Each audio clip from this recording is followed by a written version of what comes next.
하나님을 의지해야 할 이유, 하나님을 의지해야 할 이유, 이런 제목으로 말씀을 전하도록 하겠습니다. 이제 이사야 오늘 19장을 읽었는데 이제 계속해서 열국의 심판에 대한 말씀을 해주고 계십니다. 이제 하나하나 바벨론, 아수르, 모압, 다메섹, 그다음에 이제 유다와 이스라엘의 서쪽에 해당하는 구스 어제 살펴봤고 오늘 이집트 이렇게 보게 되는데 이런 나라들이 멸망할 것을 쭉 이사야를 통해서 하나님께서 말씀하시는 이유는 그 당시에 세계의 패권이 막 여기저기로 왔다 갔다 했거든요. 이제 신흥 강국인 아수르가 일어나자 전통 강국이었던 이집트와 막 견제하게 되고, 그래서 유다가 어느 편에 붙어야 되는지 왔다 갔다 하거든요. 그래서 여러분 이제 아하스 왕 같은 경우에는 아수르하고 좀 친하게 지내려고 하고, 그래서 아수르의 어떤 그 우상들의 신전을 가서 그 신전에 있는 양식을 본떠와 가지고 그림을 그려와 가지고 제사장 우리아한테 예루살렘 성전을 좀 그 비슷한 신전 모양으로 만들어라 이런 명령을 하기도 하고, 그래서 이 유다 왕들이, 이스라엘 왕들이 하나님을 의지해야 되는데, 말하자면 외교적인 자꾸 수를 쓰면서 이게 지혜롭다고 생각하고, 이제 외형적으로 우리나라는 하나님 믿는 나라니까 이제 하나님을 숭배하는 것 같지만 자꾸 이제 이 세상 나라를 숭배하고 세상 나라를 의지하는 그런 모습들을 계속 보여왔습니다. 그래서 하나님께서 이 나라도 무너질 것이고 저 나라도 무너질 것이고, 물론 이제 그들의 죄악 때문에도 그들을 멸하실 것이지만 그들을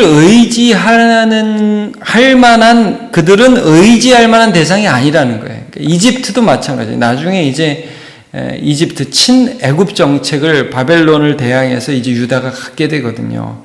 이집트가 의지의 대상이 아니라는 것을 오늘도 말씀하고 있습니다. 그러면 어떤 면에서 그러냐면, 첫 번째, 참다운 왕이 아니다.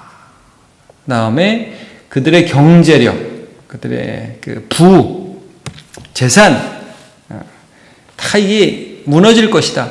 진짜 부가 아니다. 세 번째로, 참다운 지혜가 아니다. 똑똑한 게 아니다. 이제 이런 부분들을 말씀해 주고 있습니다. 자, 먼저 1절을 보시면 애굽에 관한 경고라 말씀을 하죠. 보라, 여호와께서 빠른 구름을 타고 애굽에 임하시리니 애굽의 우상들이 그 앞에서 떨겠고 애굽인의 마음이 그 속에서 녹으리로다. 이렇게 말씀을 하고 있습니다. 여기 보면 이제 여호와께서 임하셔서 애굽을 심판하시는 이미지가 나와 있는데, 자, 우상들이 그 앞에서 떤다 그러면서 하나님이 특별히 그 이집트에 대한 심판을 하실 때 우상에 대해서 심판을 하신다 이렇게 말씀을 하고 있습니다. 그리고 그 우상이 애굽인의 마음 가운데서 역사하고 있는 것을 이제 볼 수 있습니다. 자, 하나님께서 이제 그 이집트 사람들의 정신세계 가운데서 역사하고 있었던 우상숭배. 여러분 이제 출애굽할 때도 10가지 재앙이 이집트의 우상들에 대한 심판이었다고 이제 우리가 말씀을 하지 않습니까? 지금도 여러분 어떤 경향이 있냐면, 어떤 나라가 강하다 그러면 그 나라 사람들이 숭배하는 어떤 정신, 어떤 신, 우상 이런 게 좋아 보이잖아요. 그러니까 이제 우리나라도 한동안 미국, 유럽, 어떤 조금 더 경제적인 부가 우리보다 앞선 나라들을 보면서 그 나라의 정신을 연구하고 그 나라가 어떤 신을 섬기는지를 좀 생각하고 그랬던 경향이 있죠. 근데 이제 어떤 얘기를 많이 하면, 코로나19라는 게 탁 터지니까, 별로 대단한 게 아니었네. 이제 이런 거를 우리가 깨닫게 되잖아요. 저 잘 나가는 나라가 믿는 신들이나 이런 게 별거 아니었네. 한동안 우리 기독교를 욕하면서 사람들이 뭐라고 얘기했냐면, 유럽에서 다 버린 기독교. 이 지성인들은 더 이상 믿지 않는 기독교를 왜 믿냐. 이런 말들을 많이 했죠. 근데 지금 코로나19 때문에 드러난 게 뭐냐면, 저 나라 꽤 그 똑똑한 나라인 줄 알고 선진국인 줄 알았는데 별거 아니네. 뭐 이런 것들을 우리가 좀 알게 되잖아요. 그러니까 이집트를 이 유다 사람들이 대단한 나라를 생각하고 그 나라가 섬기는 그런 신들이 대단해 보이고 그랬던 거죠. 근데 그게 아니라는 것을 지금 말씀해 주고 있습니다. 자, 2절 보시면 애굽인을 격동하여 애굽인을 치리니 그들이 각기 형제를 치며 각기 이웃을 칠 것이요 성읍이 성읍을 치며 나라가 나라를 칠 것이며. 그러니까 이제 여러분 애굽 안에 많은 도시들과 마치 뭐 소규모 나라 같은 그런 개념들이 많이 있었는데 내전이 벌어진다는 거예요. 우상들이 그런 걸 해결을 못한다는 거죠.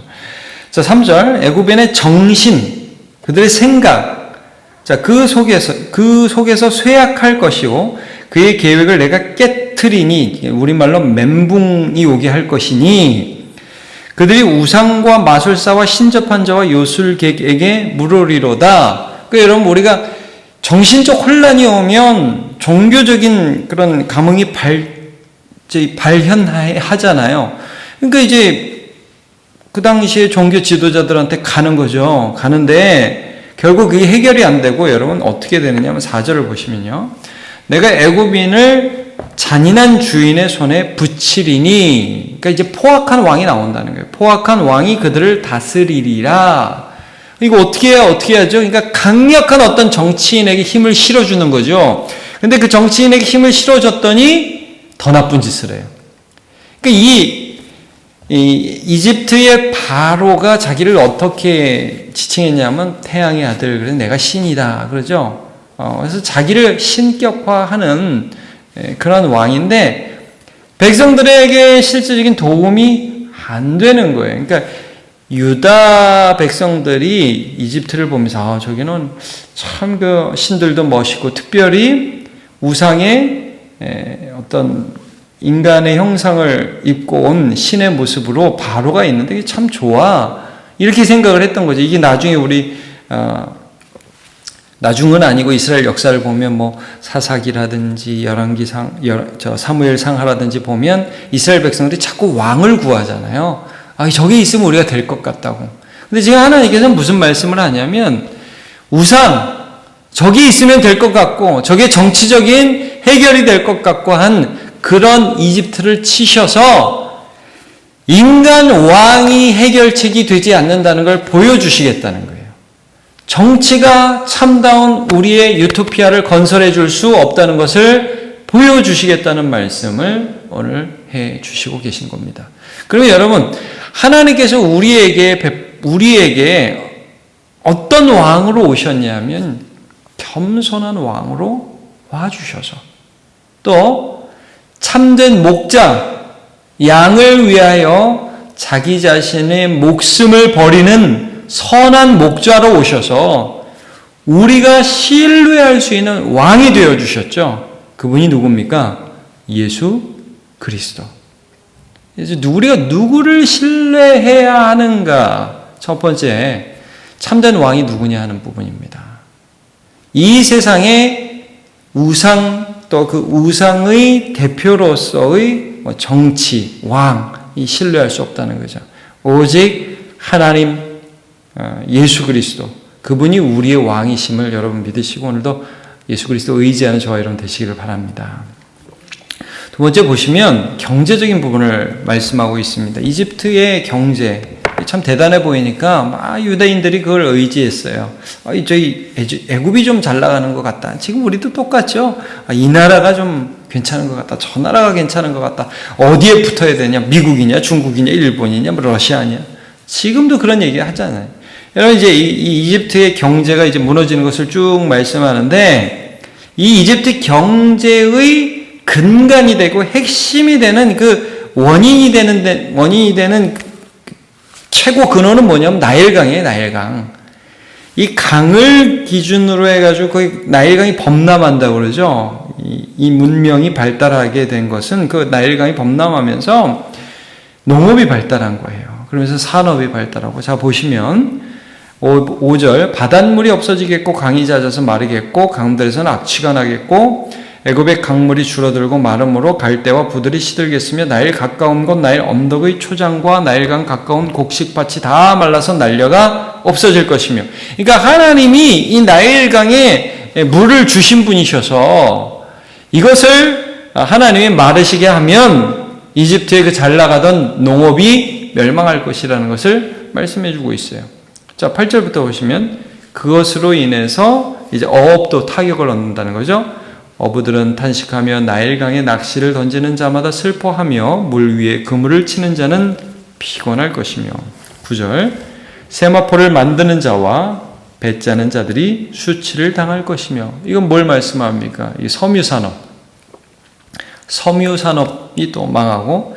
그래서 10절 보시면 어떤 기업이나 우리로 치자면 여러분 어떤 대기업이 망하면 고용자들이 그냥 줄지어 다 사퇴하게 되는 거잖아요. 다 고용 일자리를 잃게 되는 거 아닙니까? 그러니까 10절에 그의 기둥이 부서지며 품꾼들이 다 마음에 근심하리로다. 아이고 일자리 없어졌네. 이런 상황이 일어날 수밖에 없다는 것을 말씀하고 있습니다. 여러분, 하나님께서 돈이 하나님이 아니라 하나님이 돈도 주시고 어떤 우리가 살아갈 수 있는 힘도 주시고 태양도 주시고 물도 주시는 거예요. 요즘에도 여러분 물이 조금 더 오니까 우리가 어떻게 할 수가 없잖아요. 비가 좀 더 오니까 우리의 힘으로 이걸 막을 수가 없는 거예요. 사람이 하나님인 것처럼 착각하고 내가 가지고 있는 것이 처음부터 나한테 있었던 것처럼 나일강은 내 거야. 이집트에 어떤 젖줄이 흐르고 있는데 이게 하나님으로부터 왔다는 걸 잊는 순간 그냥 이집트 자체를 의지하게 되는데 여러분 하나님께서 지금 무엇을 말씀하십니까? 그것을 준 분을 의지해야 된다. 예. 자, 누가복음 12장 19절 어떤 그 부자가 말을 했죠. 이 곡식이 너무 많은데 어떡하지? 우리 이번에 소출이 너무 많은데 농사가 너무 잘 되는데 어떡하지? 고민하다. 그래. 곡간을 널려야겠어. 창고를 크게 다시 짓자. 창고를 다시 크게 짓고 나서 야, 내가 내 영혼에게 이르되 영혼아 여러 쓸 물건을 많이 쌓아두었으니 평안히 쉬고 먹고 마시고 즐거워하자 하리라. 그러니까 하나님이 이렇게 말씀하시죠. 어리석은 자여 오늘 밤에 내 영혼을 도로 찾으리니 그러면 내 준비한 것이 누구의 것이 되겠느냐. 여러분 우리가 돈을 의지하지 말라는 거예요. 이집트의 경제력을 의지하지 말라는 것을 오늘 하나님께서 말씀하고 있습니다.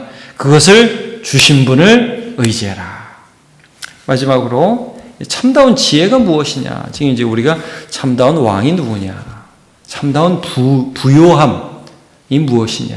참다운 지혜가 무엇이냐를 이제 마지막으로 살펴보는데 자 11절부터 보면 소안, 높 이런 땅이 나옵니다. 소안의 방백은 어리석었고 바로의 가장 지혜로운 모사와 책령은 우둔하여졌으니 너희가 어떻게 바로에 이르기를 나는 지혜로운 자들의 자손이라 나는 옛 왕들의 후예라 할 수 있으랴. 소안과 이 13절에 보면 높의 방백들이 나오는데 바로의 책략, 모사들이었습니다. 왕의 조력자들, 왕의 요즘 말로 브레인이죠.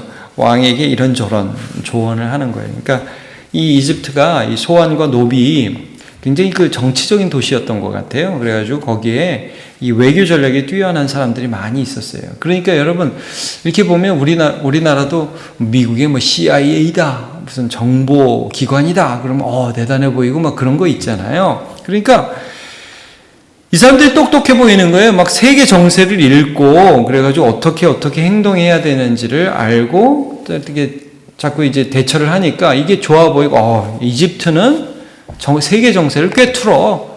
거기는 똑똑한 사람들이 많아. 소안과 노베 사람들이죠. 근데 하나님이 어리석은 마음을 주신다 이렇게 표현을 하셔요. 14절 여호와께서 그 가운데 어지러운 마음을 섞으셨다. 똑똑해 보이고 참 어떤 판단이 탁월해 보이고 말하는 거 들으면 그 사람 말 들으면 이 사람 말대로 세상 다 움직일 것 같아요. 그런데 그 마음 가운데 어지러운 마음을 하나님이 섞으시니까 애굽을 매사에 잘못 가게 함이 취한 자가 토하면서 비틀거림 같게 하였으니 어떤 정치적인 행보를 하는데 취해가지고 비틀거리는 것 같이 참 어리석은 결정을 하게 돼서 전략적으로 굉장히 잘못된 선택을 하게 한다 이거죠. 여러분, 이집트가 예전에도 어떤 일들을 합니까? 이스라엘 백성 내보내고 우리가 어떻게 이렇게 바보같이 내보냈지? 쫓아가다가 이 홍해에 그냥 다 수장되는 그런 일이 있지 않습니까? 그래서 애굽에 머리나 꼬리며 종려나무 가지나 갈대가 아무 할 일이 없으리라 이렇게 결론을 내고 있습니다. 여러분, 그래서 참다운 지혜는 이 제한적인 사람의 똑똑함이 아닙니다. 참다운 지혜는 참다운 지혜를 가지신 하나님을 경외하는 것입니다. 그래서 여러분, 우리가 왜 십자가를 보면서 지혜라고 합니까? 우리가 이제 고린도전서 말씀 보면 이런 말씀이죠. 유대인은 표적을 구하고 헬라인은 지혜를 찾으나. 이게 뭐가 더 똑똑한 거예요? 뭐가 더 지혜로운 거예요? 이런 걸 늘 고민하나.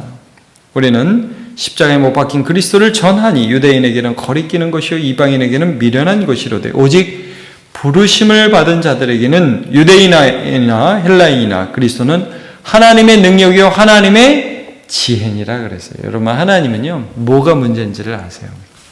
죄가 문제인지를 아세요. 그래서 이 땅의 죄악의 문제를 해결하기 위해서 사랑으로 오셨죠. 그리고 우리 죄의 문제를 해결하시고 영원한 하나님의 나라에 예수 그리스도와 함께 우리를 이끌어 가시는 분이십니다. 그분을 의지하는 것이 지혜로운 것입니다. 누구를 의지해야 되느냐? 이집트는 의지의 대상이 되지가 않는다는 거예요. 이집트의 왕, 이집트의 우상, 이집트의 지혜, 이집트의 경제력은 좋아 보이죠. 여러분, 우리가 사는 이 땅 가운데 부자가 좋아 보이고 똑똑한 사람이 좋아 보이고 경제적으로 좀 나은 나라가 괜찮아 보이고 거기 가면 살 것 같은데 그렇지 않다. 누구를 의지해야 되느냐? 보잘것없어 보이고 아무것도 아니지만 그 안에 참다운 사랑으로 이 땅에 오신 예수 그리스도를 통해서 하나님을 의지해야 된다. 마태복음 11장 28절에 30절 수고하고 무거운 짐 지는 자들아 다 내게로 오라 내가 너희를 쉬게 하리라. 예수님이 하신 말씀입니다. 왜냐? 나는 마음이 온유하고 겸손하니 나의 멍에를 메고 내게 배우라. 그리하면 너희 마음이 쉼을 얻으리니 이는 내 멍에는 쉽고 내 짐은 가벼움이라 하시니라. 여러분, 예수님 의지하시기 바랍니다. 이사야 2장 22절 하나만 더 읽어드리겠습니다. 너희는 인생을 의지하지 말라. 그의 호흡은 코에 있나니 샘할 가치가 어디 있느냐 그랬습니다. 오늘도 이 말씀 통해서 우리가 참 이렇게 바보같이 행할 때가 있어요. 우리 주님 믿어야 되는데 자꾸 세상이 좋아 보이는 거 의지하고 싶은 마음이 막 들 때가 있어요. 이거 어리석은 때예요. 여러분, 이집트를 멸망시키신 그 하나님 바라보면서 오늘 예수님 잘 붙으시기를 주님의 이름으로 축복합니다. 기도하겠습니다. 하나님 감사합니다. 오늘 우리가 함께 우리가 의지할 대상이 이 세상의 왕도 아니고 부함 경제력도 아니고 똑똑함 지혜도 아니고 오직 예수 그리스도 하나님의 지혜임을 함께 살펴보았습니다. 우리의 의지의 대상이 되시는 하나님 현혹되지 않게 해주시고 어리석지 않게 해주시고 십자가 안에서 하나님의 영광을 바라보며 그 지혜를 누리며 하나님 붙들고 여성하게 그 길을 걸어갈 수 있도록 은혜 내려 주시옵소서. 오늘도 주와 함께 동행하기를 원하고 예수님의 이름으로 기도하옵나이다.